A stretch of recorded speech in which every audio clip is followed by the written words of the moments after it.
ನೀವೆಲ್ಲರೂ ಕೂಡ ಭಕ್ತಿಯಿಂದ ಪ್ರಾರ್ಥನೆಯಲ್ಲಿ ಭಾಗವಹಿಸಿ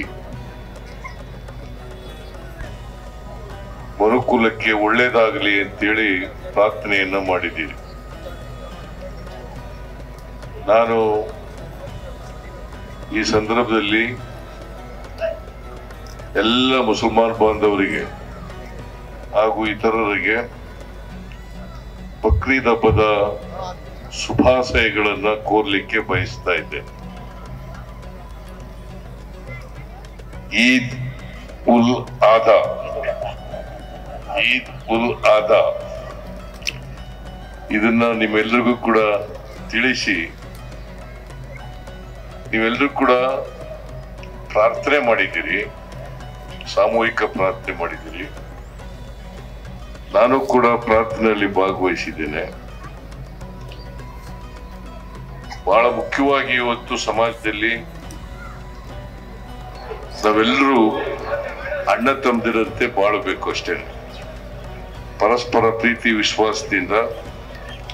ಯಾಕಂದ್ರೆ ಈ ದೇಶ ಬಹುತ್ವದ ದೇಶ, ಎಲ್ಲ ಧರ್ಮದವರಿದ್ದಾರೆ, ಎಲ್ಲ ಜಾತಿಯವರಿದ್ದಾರೆ, ಎಲ್ಲ ಭಾಷೆಯವರಿದ್ದಾರೆ, ಎಲ್ಲ ಪ್ರಾಂತ್ಯದವರಿದ್ದಾರೆ.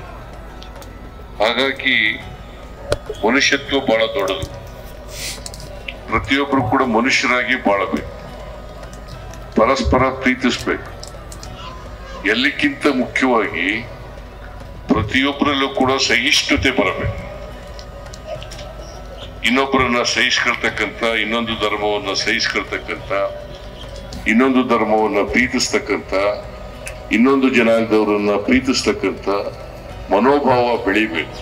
ಹಾಗೆ ಬೆಳೆದಾಗ ಮಾತ್ರ ರಾಷ್ಟ್ರನೂ ಏಳಿಗೆ ಆಗ್ತದೆ, ಸಮಾಜನೂ ಏಳಿಗೆ ಆಗ್ತದೆ, ಎಲ್ಲ ಧರ್ಮದವರು ಕೂಡ ಏಳಿಗೆ ಆಗ್ಲಿಕ್ಕೆ ಸಾಧ್ಯ. ನಮ್ಮ ಸರ್ಕಾರ ಸರ್ವಧರ್ಮ ಸಮನ್ವಯದಲ್ಲಿ ನಂಬಿಕೆ ಇಟ್ಕೊಂಡಿರ್ತಕ್ಕಂಥ ಸರ್ಕಾರ.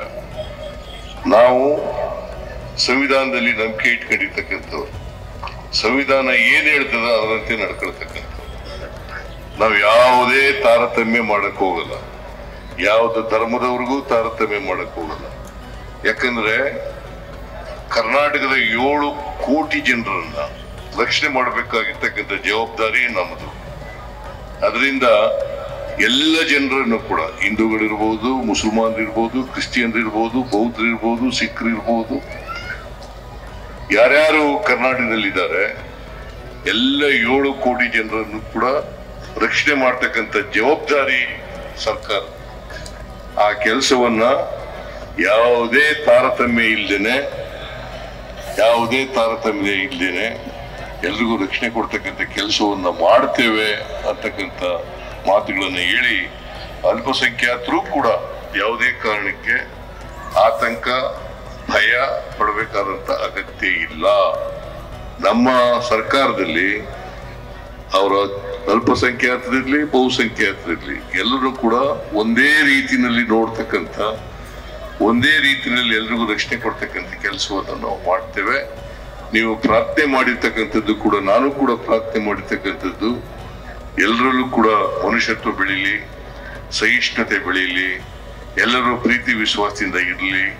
ಮತ್ತೆ ಎಲ್ಲಕ್ಕಿಂತ ಮುಖ್ಯವಾಗಿ ಈ ನಾಡಿನ ಅಭಿವೃದ್ಧಿ ಆಗ್ಬೇಕಾದ್ರೆ ಒಳ್ಳೆ ಮಳೆ ಬೆಳೆ ಆಗ್ಬೇಕು.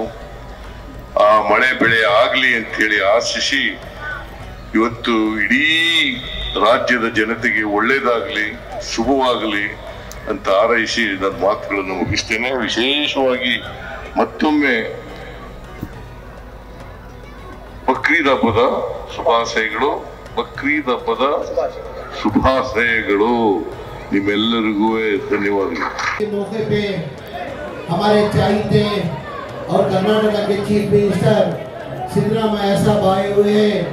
आप तमाम की जानिब से, मेरी जानिब से उनको दिल की गहराई से शुक्रिया अदा करता हूँ। आप लोग सब जानते हैं, जो भी बकरीद और रमजान की ईद के मौके पे सिद्धरामैया मेरे ख्याल से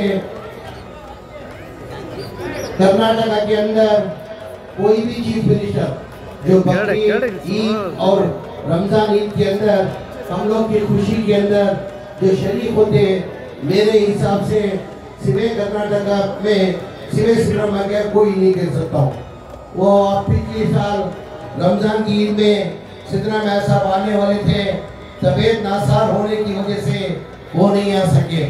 अभी बकरीद ईद के अंदर 8 दिन पहले मेरे को बुला के, मैं रमजान ईद पे आने वाला था, तबीयत नासार होने की वजह से मैं नहीं आ सका, इसलिए इस बार मैं बकरीद ईद में मैं शरीक होता हूँ करके उन्होंने सामने से चल के और तय करके आज हमारे बीच में आए हुए।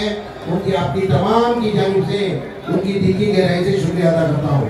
उसके साथ साथ में हमारे CMA के तमाम जिम्मेदारों का भी मैं शुक्रिया अदा करता हूँ। उसके साथ में हमारे एक्स कॉर्पोरेटर अपोलो चंद्रशेखर जिन्होंने अच्छा इंतजाम किया, उनका भी मैं दिल की गहराई से शुक्रिया अदा करता हूँ। BBMP के तमाम ऑफिसरों का भी दिल की गहराई से शुक्रिया अदा करते हुए ये पुलिस का जो सही इंतजाम कराने की वजह से पुलिस डिपार्टमेंट का भी मैं शुक्रिया अदा करते हुए दोबारा ईद उल अजहा की मुबारकबाद देते हुए मेरी बात खत्म करता हूँ। अस्सलाम वालेकुम रहमतुल्लाहि व बरकातहू।